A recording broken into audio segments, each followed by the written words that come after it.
আমি সোমনাথ, আপনারা দেখছেন এইচডিসি নিউজ চ্যানেল। আজকের যে লেটেস্ট নিউজটি নিয়ে আপনাদের সামনে উপস্থিত হয়েছি তা হলো, আপনারা জানেন যে কিছুদিন আগে কলকাতা হাইকোর্ট থেকে একটি রায় দেওয়া হয়েছিল যে যেসব শিক্ষকরা অর্থাৎ যারা বিদ্যালয়ে কর্মরত আছেন সেই সব শিক্ষক শিক্ষিকারা বাড়িতে গৃহশিক্ষকতা করছেন কি না, যদি তারা গৃহশিক্ষকতা করে থাকেন তবে কিন্তু হাইকোর্ট থেকে তাদের একটি সতর্ক করে দেওয়া হয়েছিল এবং তারা একটি মুচলেখাও হাইকোর্ট দিতে বলেছিল যে তারা গৃহশিক্ষকতা করেন না।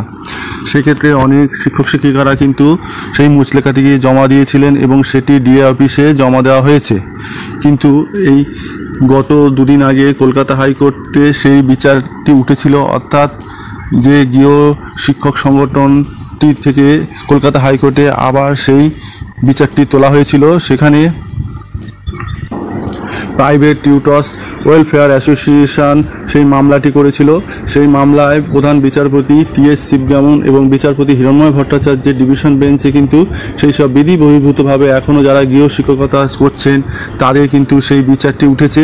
সেক্ষেত্রে কিন্তু কলকাতা হাইকোর্ট থেকে আপনার মধ্যশিক্ষা পর্ষদকে জানিয়ে দেওয়া হয়েছে যে আপনারা এই ব্যাপারে কি উদ্যোগ নিয়েছেন। তো মধ্যশিক্ষা পর্ষদ জানিয়েছেন যে তারা পরিকাঠামোগত কারণের জন্য এই রিপোর্টটি এখনও সর্বতভাবে তৈরি করতে পারছেন না।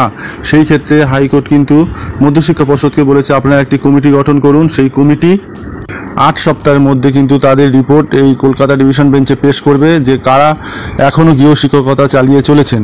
এই ক্ষেত্রে উল্লেখযোগ্য যে বাদীপক্ষে কিন্তু আইনজীবী ছিলেন একরামুল বারী মহাশয়। তিনি জানিয়েছেন যে বিদ্যালয় পরিদর্শকদের কাছে কিন্তু আগেই এই রিপোর্ট দেওয়া হয়েছে, কিন্তু সেই রিপোর্টটি এখনও সেরকমভাবে কিছু বাস্তবায়িত হয়নি, অর্থাৎ কোনো তদন্ত করা হয়নি যে কারা শিক্ষকতা করছে এবং কারা শিক্ষকতা করছে না।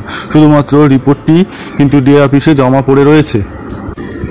এই কথা শোনার পর কিন্তু কলকাতা হাইকোর্টের ডিভিশন বেঞ্চের বিচারকরা কিন্তু মধ্যশিক্ষা পর্ষদের কাজে কিন্তু চরম ক্ষুব্ধ হয়েছেন এবং তাদের বলেছেন যে আগামী 8 সপ্তাহের মধ্যে আপনারা একটি কমিটি গঠন করবেন এবং সেই কমিটি যেন কারা গৃহশিক্ষকতা এখনও করছে এবং কারা গৃহশিক্ষকতা করছে না তাদের রিপোর্টটি পুঙ্খানুপুঙ্খভাবে তদন্ত করে যেন অতি অবশ্যই 8 সপ্তাহের মধ্যে কলকাতা হাইকোর্টের ডিভিশন বেঞ্চে জমা দেয়। কারণ হচ্ছে যে যারা এখন শিক্ষকতা করছেন অর্থাৎ কোনো বিদ্যালয়ে চাকরিরত আছেন তারা কিন্তু যথেষ্ট ভালো স্যালারি পান, কিন্তু যেসব বেকার ছেলেমেয়েরা এখনও যথেষ্ট যোগ্যতা থাকা সত্ত্বেও যারা এখনও শিক্ষকতা করতে পারছেন না অর্থাৎ বিদ্যালয়ে এখনও শিক্ষকতা করছেন না তাদের ক্ষেত্রে কিন্তু এই গৃহশিক্ষকতাটি একটি রুটি রোজগারের কিন্তু একটি উৎস হিসেবে কিন্তু বিবেচিত হতে পারে। অর্থাৎ যারা শিক্ষিত বেকার যুবক যুবতী আছেন এখনও যারা চাকরি পাননি তাদের ক্ষেত্রে কিন্তু এই গৃহশিক্ষকতাটি কিন্তু একটি বিশাল তাদের জীবনে একটি প্রয়োজনীয় বিষয়। অপরদিকে যারা এখন বিদ্যালয়ে কর্মরত আছেন তারা কিন্তু একটি ভালো স্যালারি পান, অর্থাৎ সেক্ষেত্রে মানবিক দিক দিয়েও আপনারা চিন্তা করে দেখুন যে আপনারা যে পরিমাণ স্যালারি পান একটা বেকার ছেলে মেয়ে যদি তার কিয়দাংশ অর্থাৎ যদি বাড়িতে বসে থেকে কিছু পরিমাণ 5-10 হাজার টাকার মতো কোনো টাকা ইনকাম করে যদি তার বাবা মা ভাই বোনের সংসারটি চালাতে পারে সেক্ষেত্রে আপনারা যারা 60-70-80 হাজার টাকা 1 লাখ টাকার উপরে মাইনা পাচ্ছেন তাদের ক্ষেত্রে কি এইটুকু ত্যাগ স্বীকার করা সম্ভব নয়? আপনারা এগিয়ে আসুন যারা গৃহশিক্ষকতা এখনও করছেন। এতবার বলা সত্ত্বেও অর্থাৎ হাইকোর্টের থেকে যে তদন্ত হয়েছে আপনারা নিজেরাও কিন্তু সেই ব্যাপারে একটি মুচলেখা কিন্তু ডিএ অফিসে জমা দিয়েছেন যে আপনারা কেউ গৃহশিক্ষকতা করেন না, তা সত্ত্বেও অনেকেই কিন্তু এখন সেই গৃহশিক্ষকতাটি ছাড়তে পারছেন না, যে কোনো কারণেই হোক, অর্থের প্রয়োজনই হোক। আর যে অর্থ ছাড়া হচ্ছে হয়তো এটি তাদের একটি এক্সট্রা ইনকাম হিসেবে হয়তো তারা বিবেচিত করছে, কিন্তু আপনারা এই যে স্যালারি পান তা দিয়ে কিন্তু আপনারা যথেষ্ট পরিমাণে আপনাদের সংসার চালাতে পারেন। অপরদিকে যেসব বেকার ছেলেমেয়েরা রয়েছে যারা এখনও চাকরি পায়নি তারা যদি এই গৃহশিক্ষকতা করে 5-10-15 হাজার টাকা যদি ইনকাম করতে পারে তাহলে কিন্তু সমাজের ক্ষেত্রে তাদেরও একটি সুবিধা হয় এবং সমাজে কোনো নৈতিক অধঃপতন কিন্তু হয় না এবং সমাজটি এবং তাদের পরিবারটি সুস্থভাবে এগিয়ে যেতে পারে। তারা আপনারা সবাই এগিয়ে আসুন।